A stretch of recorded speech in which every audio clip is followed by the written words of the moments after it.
Welcome back, guys. Today we are about to head out because I booked a tour on Airbnb. So we're gonna go check out a couple places here in Kuala Lumpur. I know one of them is Batu Caves.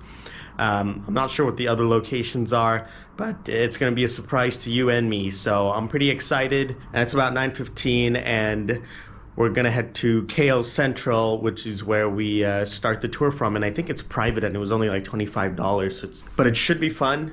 Hopefully the weather cooperates because it is looking pretty rainy today. But let's go. All right, guys, here we are at KL Central, and it's actually right next to the Hilton and the Le Méridien hotels. So it looks to be like a good spot, but this is just our starting point. And I think it's a train station, if I had to guess. It's some kind of public transport station. Yeah, so it looks like it's a train station, and pretty convenient one if you're staying at the Hilton or Le Méridien to get places. But I'm supposed to go downstairs and find the McDonald's. Let's see where that is.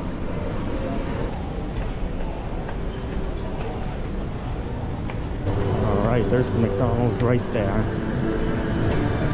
This train station is pretty big. It almost looks like an airport. There's tons of restaurants and stuff in here. And I'm guessing it's kind of the main point for public transport here in Kuala Lumpur. Umi? Hi. Hey, Ash. Hi. Nice to meet you. Nice to meet you. Did you wait long? No, I just got here. Okay. Yeah. Alright, so now we're taking the train to Batu Caves. Okay, cool. It's at 9:34. Have you had breakfast? No, but I'm good. You're good? Yeah. Okay, alright then.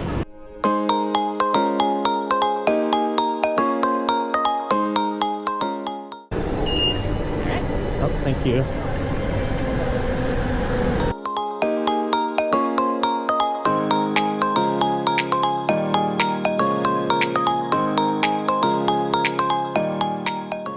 Are the trains here usually on time? Are they like reliable? Sometimes. Okay. But not always. How much is like a train ticket? Like from here to Batu Caves, it's only about 2 ringgit 20 cents. It's very cheap. Yeah. Yeah. That's pretty good. But it looks like there's like a pretty good like public transport system here. Yeah, it's okay. Yeah. Like the subway and the metros are quite reliable. This one is a bit, sometimes they're not always on time. It's one every hour. Yeah. Alright, guys, so it's a 40-minute ride to Batu Caves, and she said it's not that far, but it's just because there's a bunch of stops and stuff.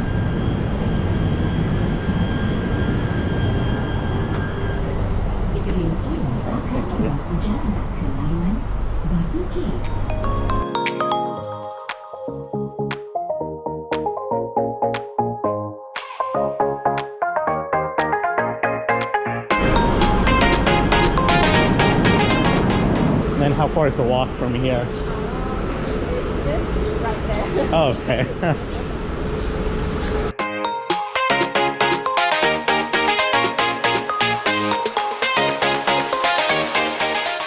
This is the newest and biggest temple. Oh, okay. Yeah, so normally if they have events like weddings, they usually have it here, and then they would have tables outside for the guests. They have a lot of weddings here? Sometimes, usually weekends. And behind us, that's the monkey god statue. Oh, wow. Yeah, it's Hanuman. Are you Hindu or? I am not. Yes. But majority is Muslim here. Yeah, we have about 60% Muslims, Okay. 20% Chinese who are mostly Buddhist, but there are some Christians Yeah. as well. And then the rest are Indians, who are mostly Hindus, and Oh, we okay. also have some native tribes, so they have their own beliefs. So it's kind of like a little India area, kind of like Chinatown, or? Yeah, kind of. But there's also a little India in near KL Central where we met earlier. Okay. Yeah, I wasn't expecting there to be kind of shops and stuff here. Should have seen it coming. This statue here is the person who first discovered this cave and turned it into a shopping site. Oh, cool. So he was an Indian trader from India who was brought in by the British during the British colonization time, because during that time they brought in a lot of the Indian people and the Chinese to work on the railroads and estates. Yeah. So he was one of them. Oh, cool. Found this cave. and he saw that the entrance to the cave, we can't really see it clearly now because it's covered by trees. Yeah. But it was apparently shaped like the spear tip of this god, like a teardrop shape. Oh, so that's okay. why he dedicated it to this particular god. So this is the Lord Murugan, their god of war. Okay. Yeah. And what year was that he found it? That was in the 1800s, so around 19th century. Long time ago. Okay. Yeah, long time ago. This is the third tallest Hindu statue in the world, which is why it's an important site for Hindus, not only from here but also from other countries like Nepal, India. There are some also from Sri Lanka. They come here to worship. And there's a festival that we celebrate every year in February. I don't know if you've heard of Thaipusam. I have not. Okay. So people would come here and they would walk from the city center to this place. So it's like wow. a pilgrimage. Okay.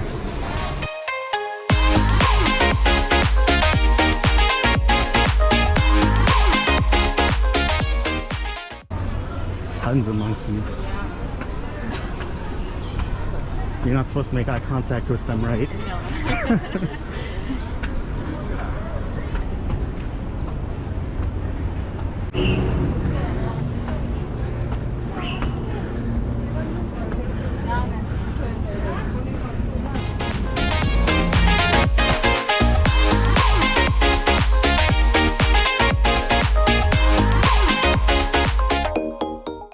Oh man, You know water? it's a lot of stairs, yeah. And it's free to come in here? Yeah. Alright, that's nice. Because, well, the locals still come here to pray, so that's how we come. You might notice unpleasant smell sometimes because of the bats and the birds and the monkeys and some chickens. Chickens? Yeah. Oh wow, this looks a lot like Halong Bay kind of. Oh, yeah.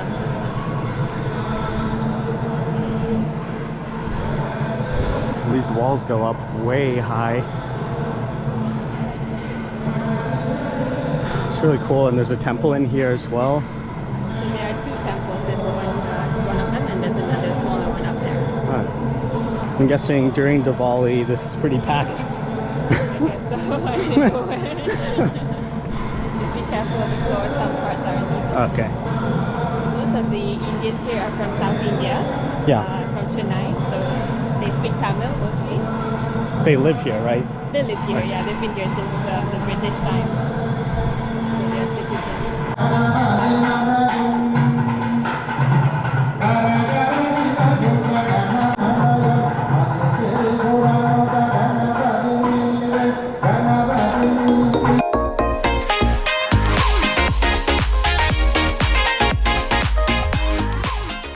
Oh, this looks incredible.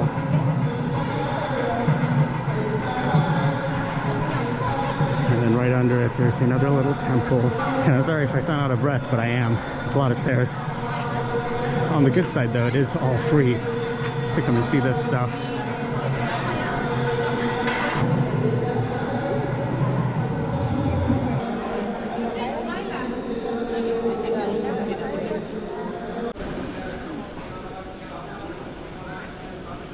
So these caves are absolutely incredible. And of course there's tons of monkeys in here because I'm sure they love being all around these places to climb. And then there's the one temple right here. And then the other one up there as well. Really interesting and really well done as well. There's a lot of lights. It's easy to walk on. And these temples are so colorful and beautiful to contrast kind of the grayness of the cave. Alright guys, so we're heading out of here to our next location. So I'm not sure where that is, but we'll see. Where are we going next? So we are going to take the train back to Kuala Lumpur and we'll see some of the old buildings there and Merdeka Square. Okay, cool. Yes, on the way down you can't even hold on to the railings because of all the monkeys. Looks like the skies have cleared a bit more as well. You can see Kuala Lumpur. Alright guys, I'm going to put the camera down so we can concentrate on getting down these stairs without falling. So it is kind of slippery. It just rained and there's monkeys all over the railings, so can't hold on to those. Back to the train and to downtown Kuala Lumpur we go.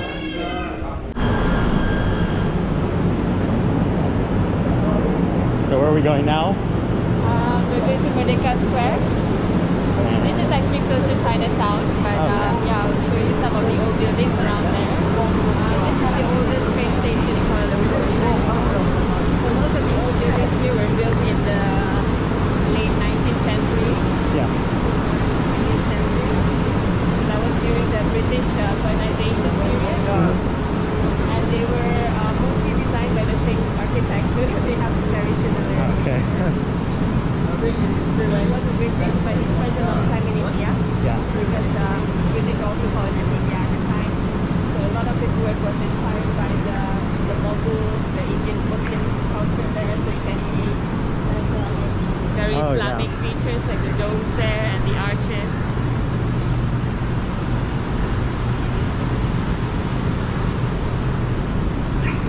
Is this like another mall or? So it used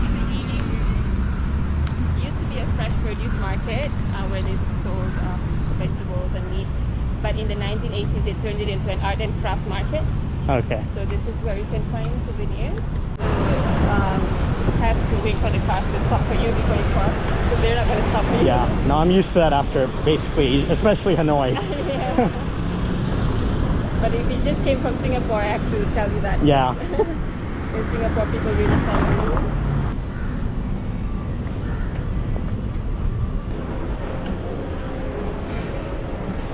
AC feels good. There used to be a lot more shops here, but then they couldn't survive after the pandemic. Oh yeah.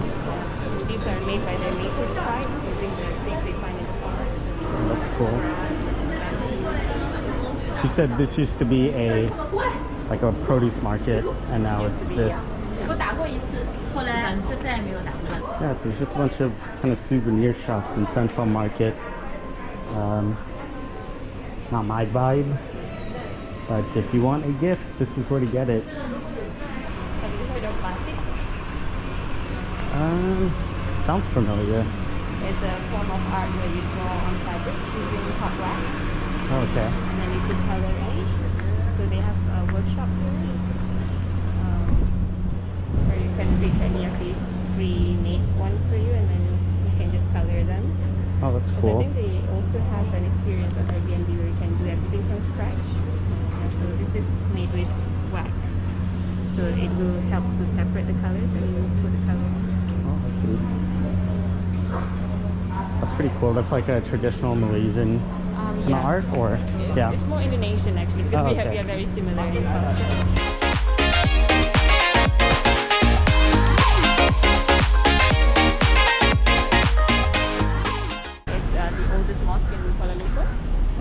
Also built around the same time, late 1800s, and it was the first one built of brick, because they had a few smaller ones, wooden ones back then, but they tore them down to build this bigger one.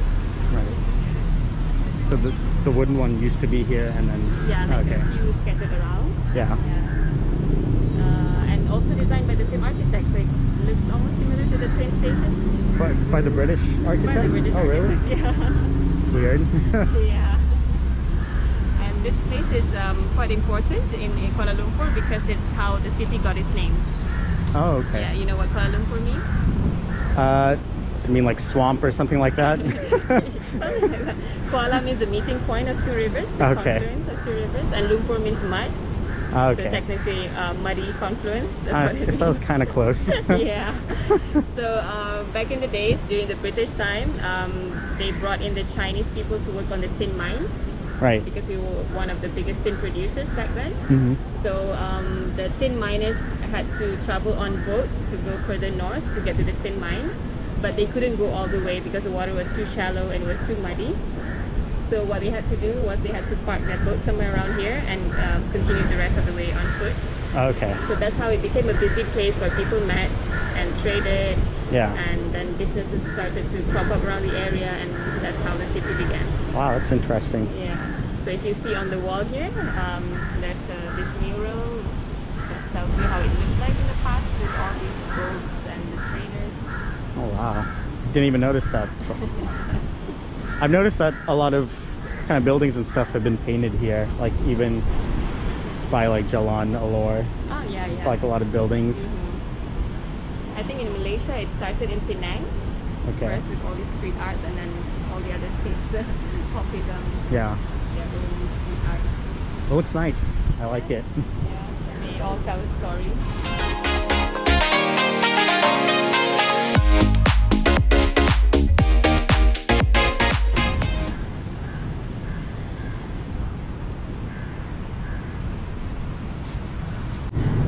And then what's this area right here? It looks kind of looks important. This is actually the back of the building. You'll see the front when we go across. That field there, that's Merdeka Square. Okay. Merdeka means independence. So this was where in 1957 our first Prime Minister declared independence from the British. So do you know a little bit of Malaysian history? No. Was there like a struggle, or was it pretty like? Not really, not much of a struggle. So we were first colonized by the Portuguese in 1511, and then the Dutch in the 1600s, and then the British, Okay. and then the Japanese during the Second World War, and then back to the British before we got independence. So a peaceful negotiation actually.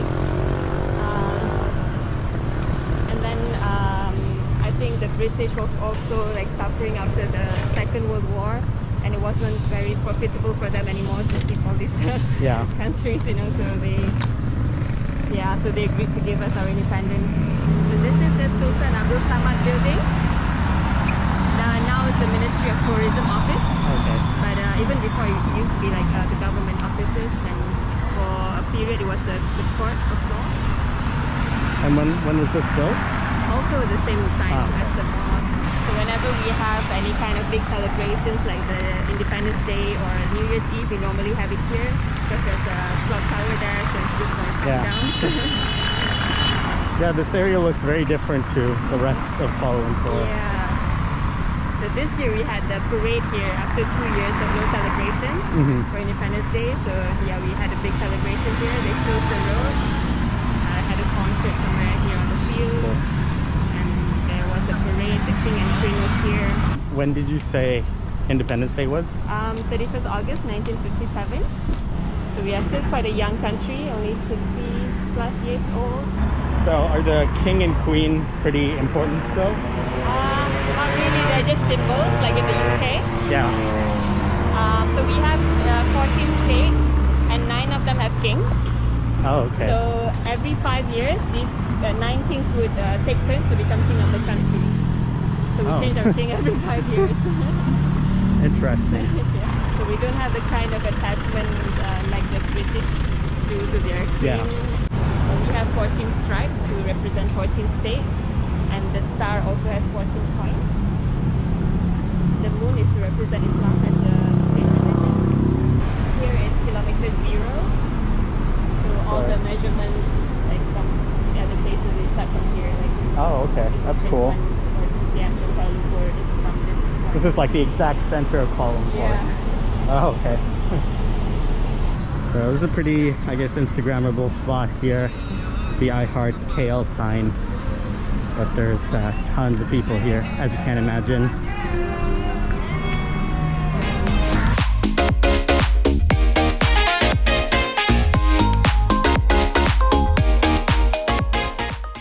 Alright, so right now we're about to head to a kind of Malaysian village around here in the center of Kuala Lumpur.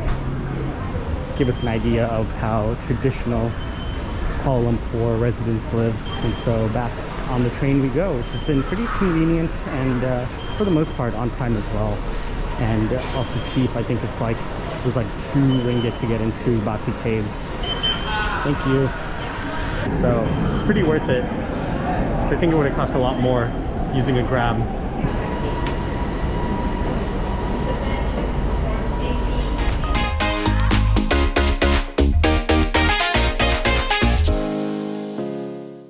So usually these restaurants are open in the evening. So if you come back in the evening, then you can see it's a lot livelier than this one here. But there are some that are already open like this. So yeah, you can still see these traditional houses, which you can't see in many other places very close to the city center. Right.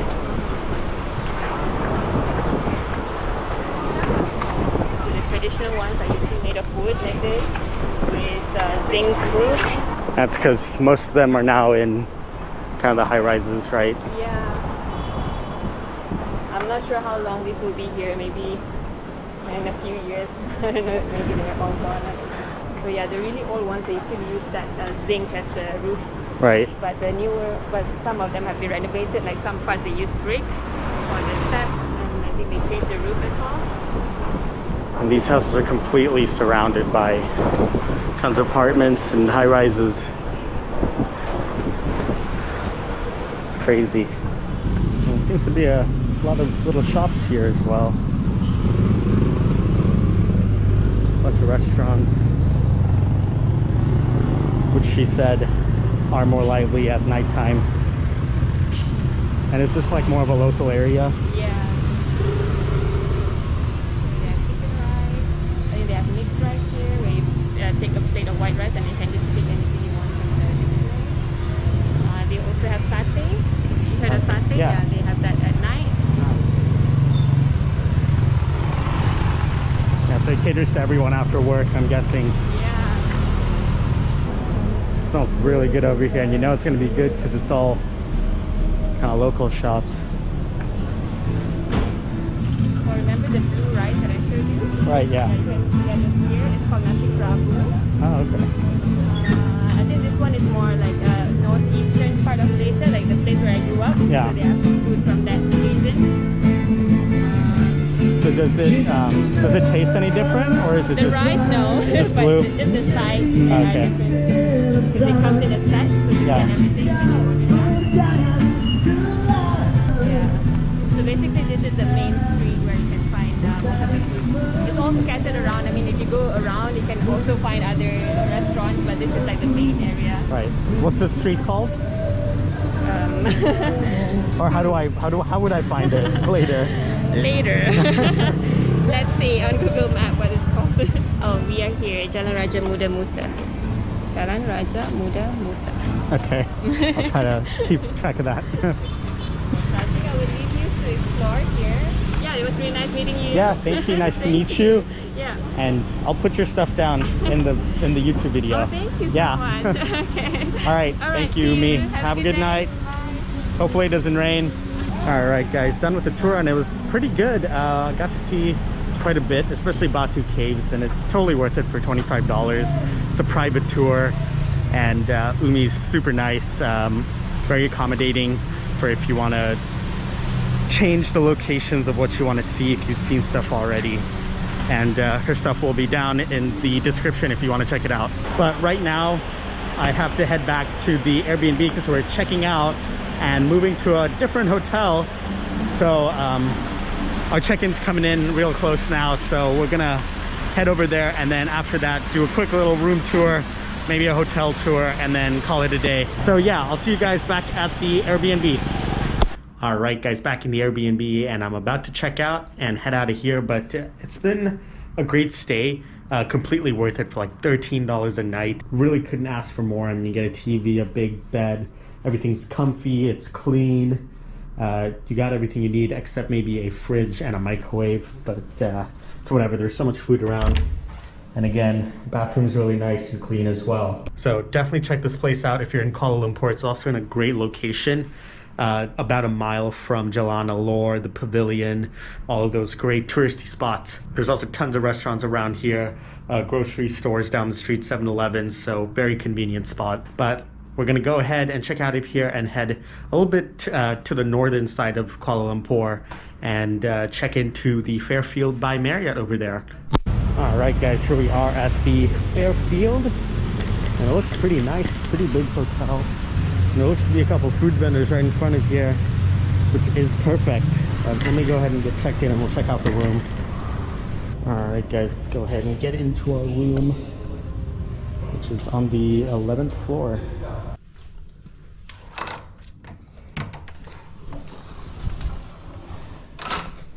All right, pretty nice room. It looks a lot like the one in Singapore, actually.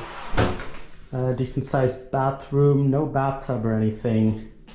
But yeah, that'll do. And it was pretty cheap too. Again, I paid with points, but it was only like 13,000 points, I think, or something like that, or 30,000 points for 5 nights, which is really good if you know the point system again. And let's check out this view, which looks at another hotel. It looks like a little bit of downtown and a really cool looking building over there. I'm not sure what that is, but yeah, pretty happy with the room. It's got everything I need. Has a fridge, which is the main thing that the Airbnb didn't have, which kind of sucked because I couldn't bring any drinks or save any snacks in the fridge. So glad to have it here, and I'm glad to be in this new location and also right next to a food stall, so should be easy to get food as well. And we're still only a mile away from the Twin Towers and all of that, so it's just we're up north instead of down south. So yeah, pretty cool location as well. And this will be home base for the next 5 days before we move to yet another hotel, which is way farther away from here, but I'm excited to be there. It looks really cool. All right, guys, and I think it's time to end the video. It was a pretty eventful day. Had a great time exploring more of Kuala Lumpur, Batu Caves, and then a couple other areas as well. And I'll put Umi's information down in the description if you want to book her Airbnb experience. All right, thank you so much for watching. And if you enjoyed this video, please make sure to like, comment, subscribe, and hit the bell icon so you know when I post next. And until then, have a great day.